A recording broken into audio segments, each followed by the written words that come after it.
गुरु प्यारी साध संगत जी, प्यार भरी राधा स्वामी जी, साध संगत जी, आज की वीडियो को पूरा ज़रूर देखिए। अगर वीडियो आपको अच्छी लगती है तो वीडियो को ज़रूर लाइक और चैनल को सब्सक्राइब करना मत भूलिए। साध संगत जी, जैसा कि आपको पता है कि बाबा जी हमेशा ही अपने सत्संगियों से बहुत ज़्यादा प्रेम करते हैं और सत्संगी भी बाबा जी पर बहुत विश्वास करते हैं।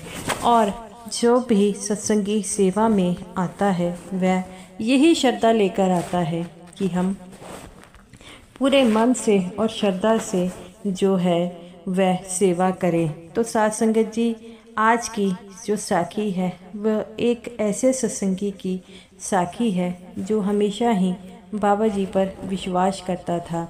और जब उसकी मौत हुई तब बाबा जी उसके अंतिम संस्कार में गए और बाबा जी ने वहाँ के शमशान घाट में कुछ ऐसा पड़ा जिसे देखकर बाबा जी ने एक सत्संगी को भी उस चीज़ को पढ़ने को कहा।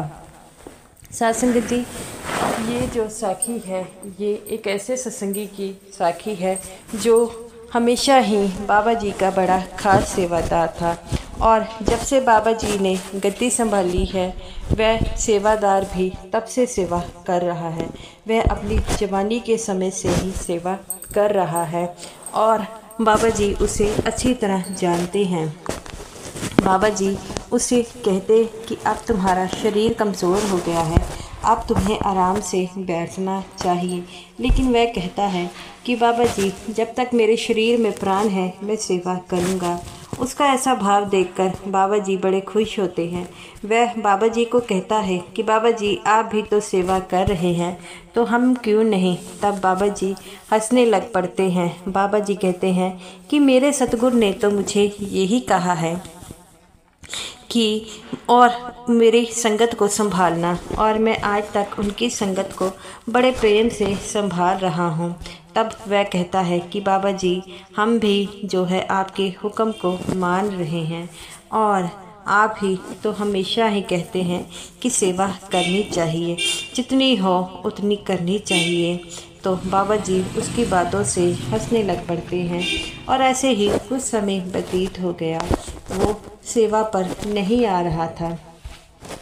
तब एक सेवादार से पूछते हैं कि वो भाई सेवादार में क्यों नहीं आ रहा।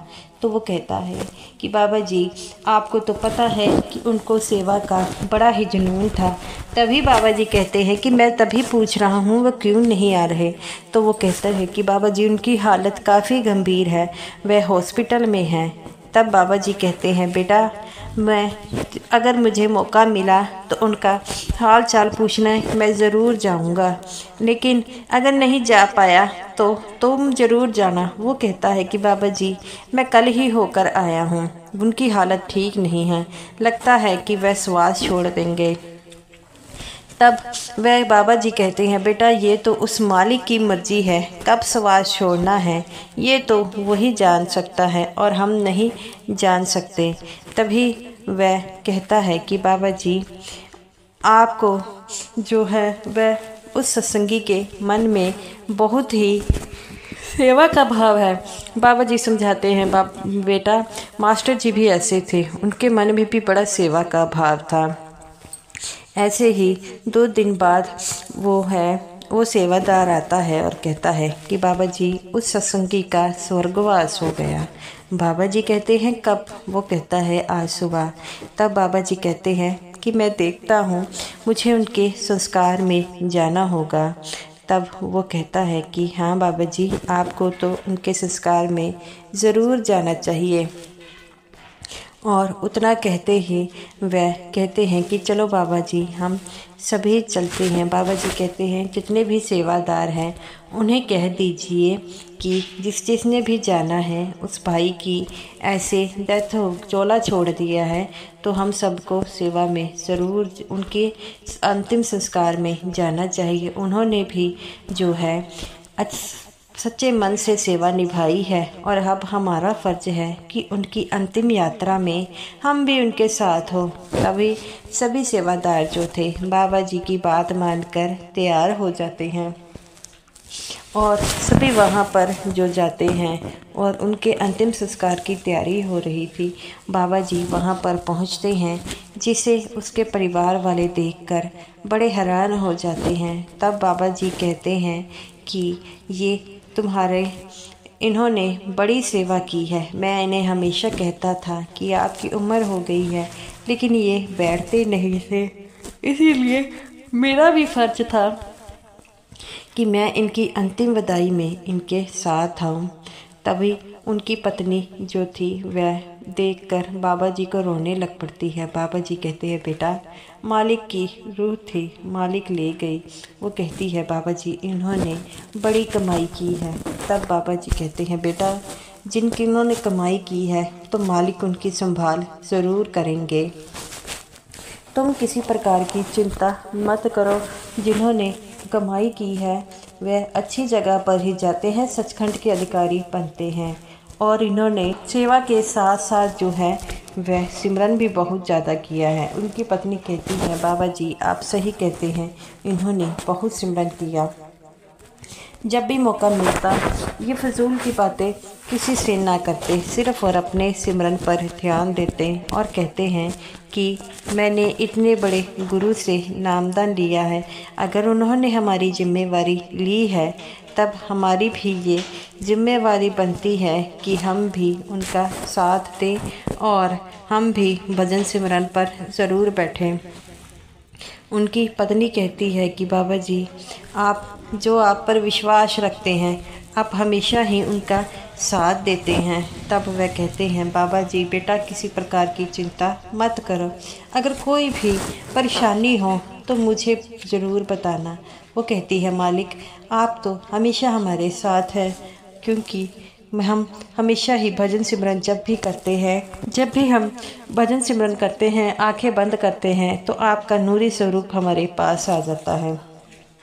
तब ऐसे ही उनका क्रियाक्रम किया जाता है। और जब बाबा जी बाहर निकलने लग पड़ते हैं तो शमशान घाट के बाहर एक जो है बड़ी ही सुंदर लाइन लिखी थी। तब बाबा जी एक सेवादार को कहते हैं, ये देखो शमशान घाट के बाहर कितनी सुंदर लाइन लिखी है। वह सेवादार भागा आता है और बाबा जी के सामने खड़ा हो जाता है। तब बाबा जी से कहता है, बाबा जी कौन सी ऐसी लाइन है। तब बाबा जी कहते हैं, ये देखो शमशान घाट के बाहर तो यही लिखा है कि असली मंजिल तेरी यही है, तू दर दर भटकता है और ये जो है दुनिया, ये तेरा शरीर है, तेरा किराया है, और जिस दिन तूने किराया तेरा पूरा हो जाएगा ये शरीर त्याग कर तूने जाना है। ये बात सुनकर वह मालिक जो था, सत्संगी था, वह रोने लग पड़ता है और कहता है कि बाबा जी ये बात सच है। बाबा जी कहते हैं, जाना तो सबने है उस मालिक के घर में, लेकिन हम इसी शरीर को, इसी दुनिया को अपना घर बनाकर बैठे हैं। ये जो सत्संगी था, जो सेवादार जी थे, ये बड़ी कमाई करते थे और हमेशा ही यही कहते थे कि बाबा जी मैं कितने जन्म मुझे पता नहीं इस दुनिया में लिए हैं और मैं क्या करता रहा, लेकिन मुझे इस जन्म के बारे में पता है, आप मिले हैं और हमें नाम की कमाई मिल गई है। अब हमारा 84 का जेल खाना पूरा हो जाएगा, हमें ये मृत्यु लोक को त्याग कर उस मालिक के पास चले जाएंगे। लेकिन वो कहता है कि बाबा जी आप जो है मेरी संभाल करेंगे ना। तो मैं उसे हमेशा यही कहता था, अगर उस मालिक को सच्चे मन से ध्याया है तो वह तो संभाल करेंगे। तो वो सत्संगी कहता है कि बाबा जी अंत समय में हमें कौन लेना आता है।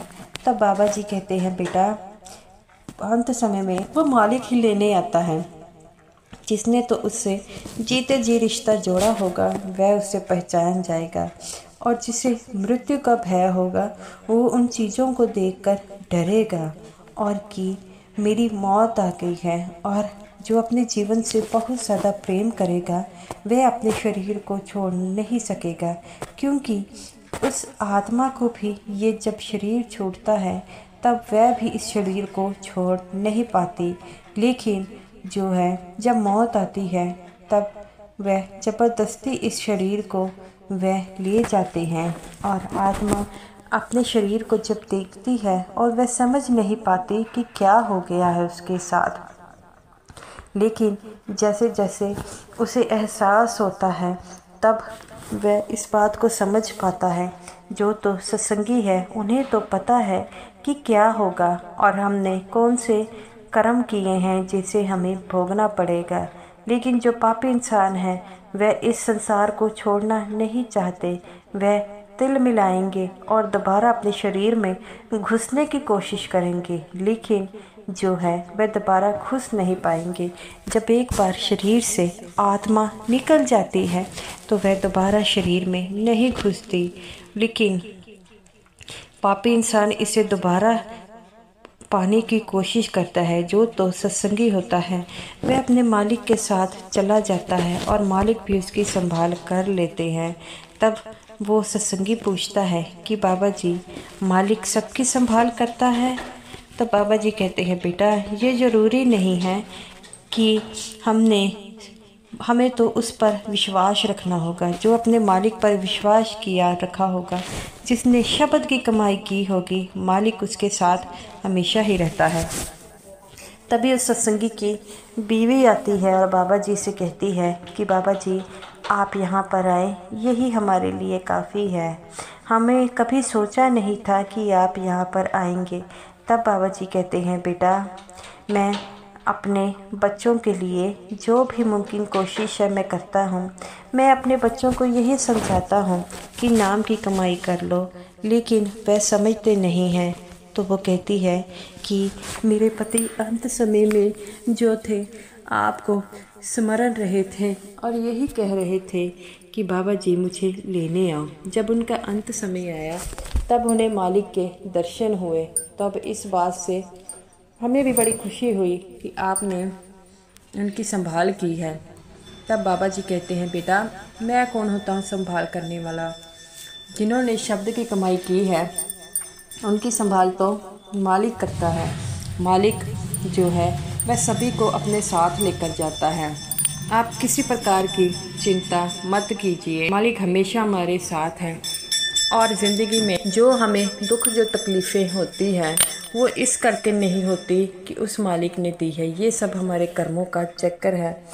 तो वो कहते हैं कि बाबा जी, जब मेरे पति अंत समय में बीमार हुए तो हम यही सोचते थे कि इन्होंने तो इतनी सेवा की है, इतना इन्होंने सिमरन किया है, फिर भी इन्हें अंत समय में इतनी तकलीफ़ क्यों हो रही। वो बाबा जी समझाते हैं, बेटा जिन्होंने नामदान लिया होता है, शब्द की कमाई की होती है, तो वह मालिक उनके इसी दिन जन्म में 84 के गेड़े को ख़त्म करता है। और जो उनके कर्म रह जाते हैं उन्हें छुटकारा पाने के लिए उन्हें थोड़ी सी तकलीफ़ दी जाती है। लेकिन हम घबरा जाते हैं कि हम सोचते हैं कि हमने इतनी कमाई की है तो अंत समय में हमें ये कुछ क्यों देखना पड़ा है। वह मालिक बाबा जी से क्षमा मांगती है कि बाबा जी हमसे बहुत बड़ी गलती हो गई। तो बाबा जी कहते हैं, बेटा कोई बात नहीं, गलती तो सभी करते हैं, लेकिन आगे से इस बात पर ध्यान दीजिए कि जब इंसान के ऐसी अवस्था हो तो उन्हें सिर्फ़ और सिर्फ शब्द की कमाई करने के लिए कहे, ताकि उनके प्राण जो है आसानी से निकल पाएँ। तो वो उसकी पत्नी कहती है कि बाबा जी हमें बहुत बड़ा आपका सहारा मिला है। अगर आपका सहारा ना मिला होता तो क्या पता हम इस 84 के जाल से निकल नहीं पाते। तब बाबा जी कहते हैं, बेटा मैं कौन होता हूँ? ये तो जिन्होंने बाबा जी कहते हैं उस मालिक पर विश्वास रखा होता है, और जो मालिक की रूहें होती हैं, जिन्होंने मालिक को जिनको लेकर जाना है, उन्हीं से शब्द की कमाई कराता है, दूसरों से नहीं। तब वो उसकी बीवी बड़ा रोती है और कहती है कि बाबा जी हम नादान बच्चे हैं, हमें जो है छोटे बच्चे समझकर, अपने बच्चे समझकर हमें माफ़ कर दीजिए। बाबा जी कहते हैं, बेटा मैं कभी किसी से खफा नहीं होता। और बाबा जी कहते हैं, बेटा मैं तो सिर्फ़ यही कहता हूँ कि अपना सारा समय जो है नाम की कमाई में, शब्द की कमाई में लगा दीजिए। क्या पता कब किस समय उस मालिक का बुलावा आएगा, और तब अगर हमने शब्द की कमाई ना की होगी तो हम पछताते ही रह जाएंगे। तो गुरु प्यारी साध संगत जी, अगर आप शब्द की कमाई नहीं करते तो शब्द की कमाई करना शुरू कर दीजिए। तो साध संगत जी, ये रही मेरी आज की वीडियो। अगर ये वीडियो आपको अच्छी लगी हो तो वीडियो को ज़रूर लाइक कीजिएगा और समूह साध संगत जी को मेरी तरफ से प्यार भरी राधा स्वामी जी।